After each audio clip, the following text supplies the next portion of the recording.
Europe was not going that way after World War II, but now once again they're going that way. We are all enjoying it. When it really happens, we say, oh, we're shocked, we're shocked. Without war, lot of people cannot survive.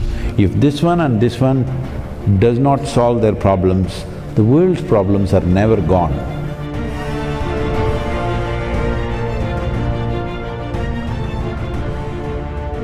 What I consider perhaps even symbolically, like a symbolic message that one of the most fertile, perhaps the most fertile soil on the earth is now in a country which is now in war, in Ukraine. What perhaps, what can we say about that? Or is it, based on my information, like the extremely fertile soil in Ukraine is up to 4 meters, the black soil, the most fertile soil on the earth. So how do we, what do we do? See, the thing is this, when nations across the world, almost without exception, fortunately, Europe was not going that way after World War II, but now once again they're going that way. Almost every nation has invested enormous amount of money in building and stockpiling arms, armaments, bombs, missiles, smart bombs. I don't know how a bomb can be smart, it's the dumbest thing to do. It is the dumbest thing to do.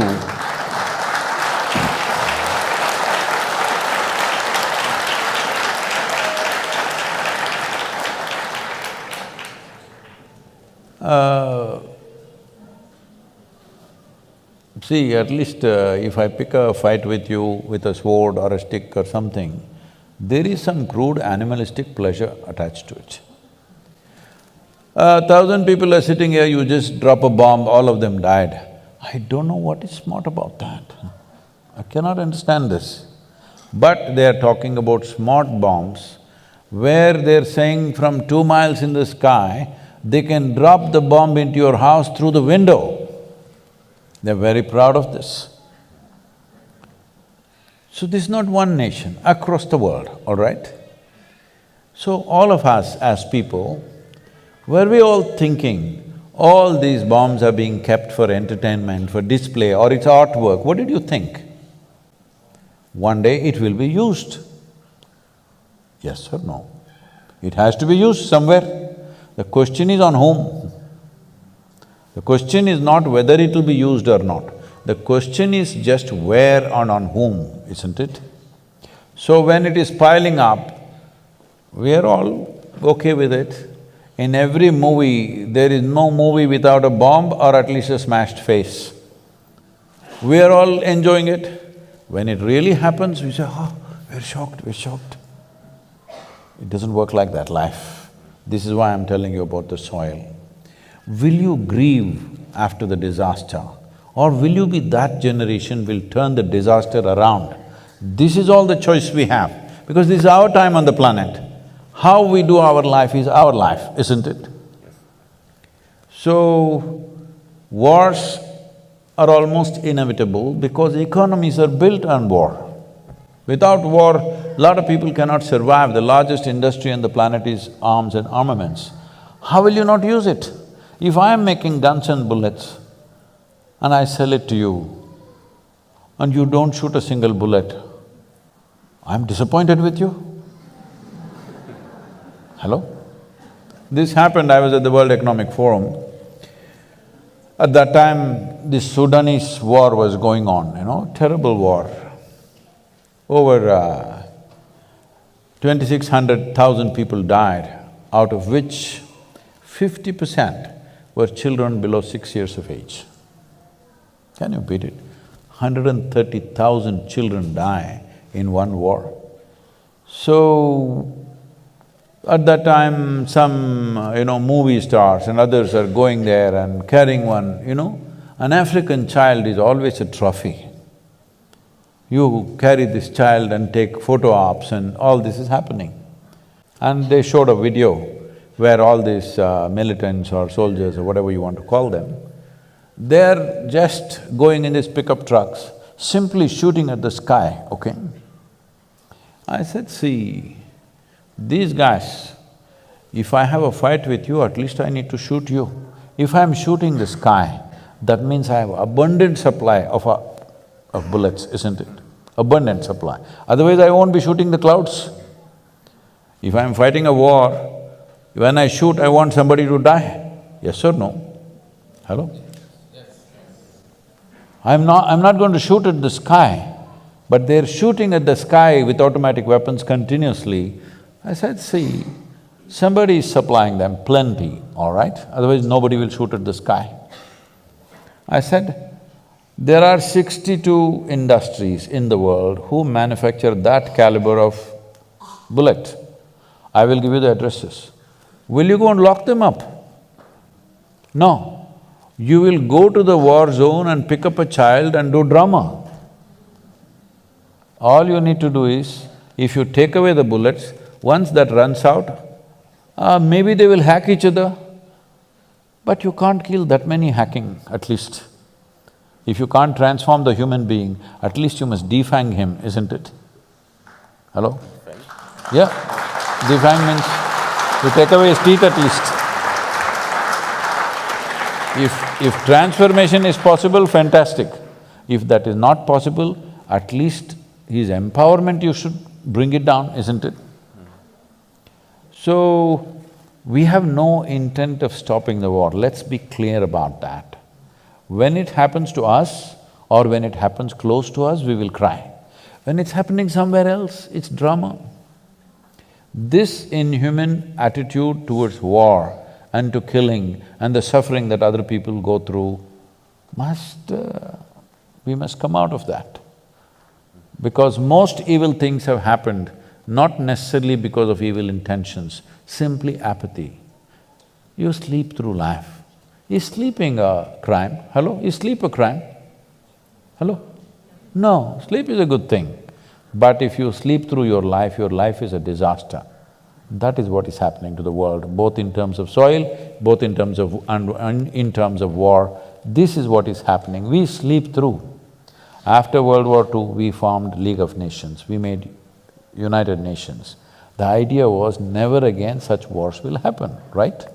Not just for Europe, for the whole world, never again it'll happen.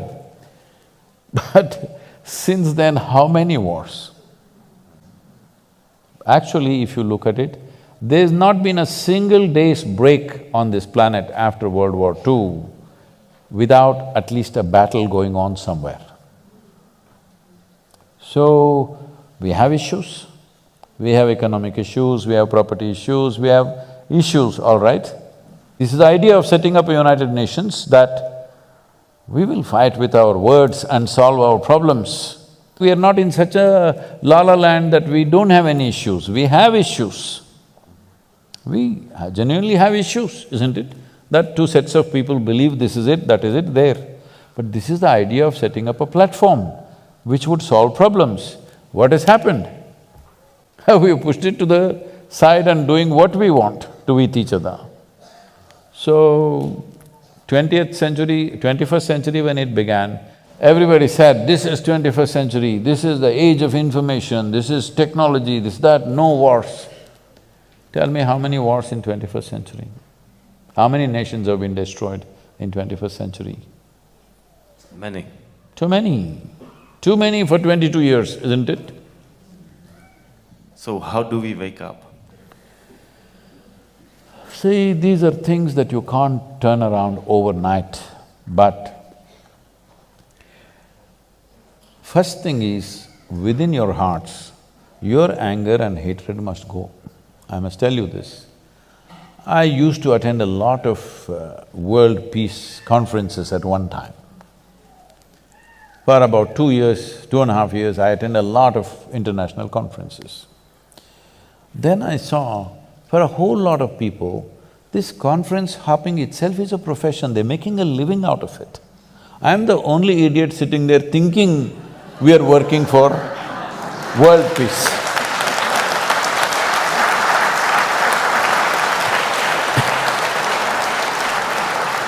So I was in a very prominent conference, 42 Nobel laureates were participating and a few heads of state and all that stuff.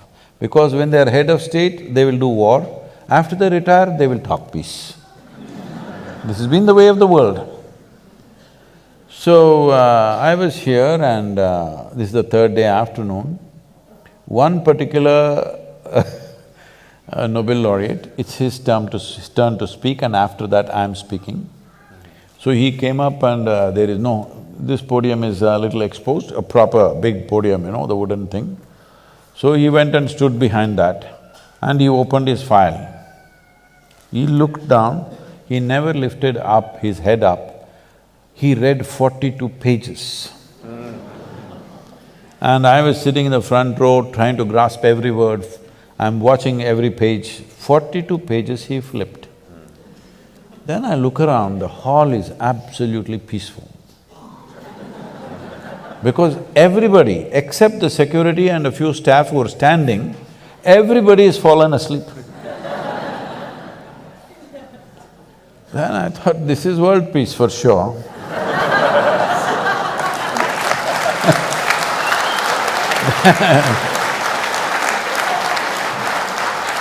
Then my turn to speak came and I said, see, in the last 3 days I've heard so many bombastic speeches about creating world peace. But I'm asking you sincerely, how many of you can place your hand on your heart and say, your mind is peaceful? Because if your mind is not peaceful, if you can't make your mind peaceful, making the damn world peaceful is out of question. Because what you are seeing in the world is a larger manifestation of what's happening in human minds, isn't it? If there are no human beings on this planet, world is peaceful, isn't it?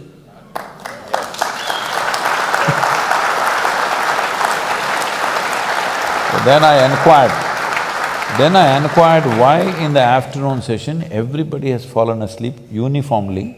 There was a certain unity about it, except me and a reader, he's not a speaker, a reader. Everybody has fallen asleep. Then I asked, what happened? He said, no, Sadhguru, yesterday evening there was a Bacardi festival. Oh, free drink. So everybody became peaceful.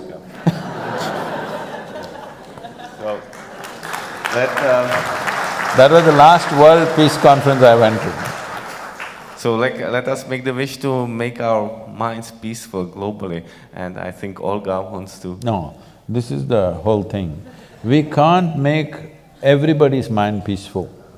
You can make yours peaceful, I can make mine peaceful, she can make hers peaceful, this is the only way it works. This is the problem. We talk about a world, we talk about a society, we talk about a humanity. No, all these are just vocabulary. There are only human beings. If this one and this one does not solve their problems,